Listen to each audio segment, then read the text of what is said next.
अस्सलाम वालेकुम, कैसे हैं आप सब। मैं हूं महविश और आप देख रहे हैं टेस्ट ऑफ लाइफ। आज मैं बनाऊंगी बहुत ही मज़े की कस्टर्ड खीर जो हम बनाएंगे बचे हुए चावलों से। इससे पहले मैं एक गजरेला की रेसिपी भी आपके साथ शेयर कर चुकी हूं जो मैंने बनाए थे बचे हुए चावलों से। तो वीडियो को पूरा देखिएगा कैसे आप बचे हुए चावलों का इस्तेमाल कर सकते हैं। आइए स्टार्ट कर लेते हैं रेसिपी को। कस्टर्ड खीर बनाने के लिए एक ब्लेंडर ले लेंगे और यहाँ पर देखिए 2 कप मेरे पास उबले चावल हैं जो रात को बच गए थे, उसका इस्तेमाल करेंगे। 1 कप हम चीनी डालेंगे, 1 कप ड्राई मिल्क पाउडर और 1 लीटर हमें दूध चाहिए होगा। इन सब चीज़ों को अच्छी तरह ब्लेंड कर लेंगे।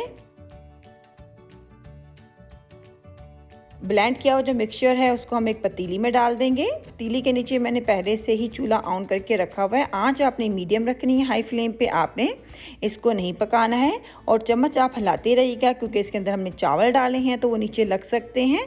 और तब तक आपने इसको पकाते रहना है जब तक आपके दूध में उबाल ना आ जाए। आप देख सकते हैं दूध में उबाल आ चुका है। आंच को अब लो कर देंगे। लो आंच पे 5 से 10 मिनट के लिए इसको थोड़ा सा और पकाएंगे ताकि दूध थोड़ा सा हमारा गाढ़ा हो जाए। और यहाँ पर आपको बताती जाऊँ कि अगर आपके पास बॉइल्ड राइस नहीं है तो आप हाफ कप चावलों को उबाल लें और उसका इस्तेमाल आप बिल्कुल कर सकते हैं इस रेसिपी में। आप देख सकते हैं दूध हमारा तकरीबन गाढ़ा हो चुका है।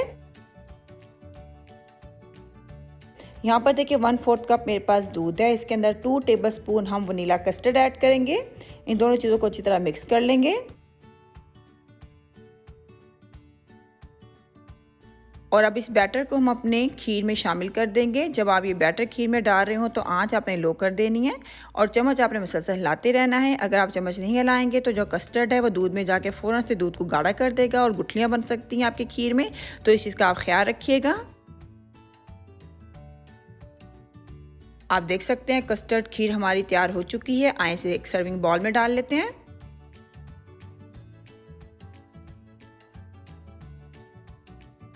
ऊपर से थोड़ा सा मेवा डाल देंगे और 4 घंटे के लिए इसको फ्रिज में रख देंगे सेट होने के लिए।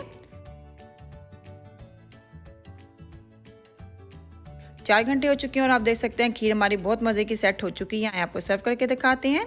बहुत ही मज़े की ये रेसिपी है। बहुत आसान तरीके से आप इसको घर पर बना सकते हैं और चावल हर किसी घर में बच जाते हैं तो उसका यूज़ आप इस तरह कर सकते हैं। अगर आप न्यू हो मेरे चैनल पर तो चैनल को सब्सक्राइब करना बिल्कुल ना भूलिएगा।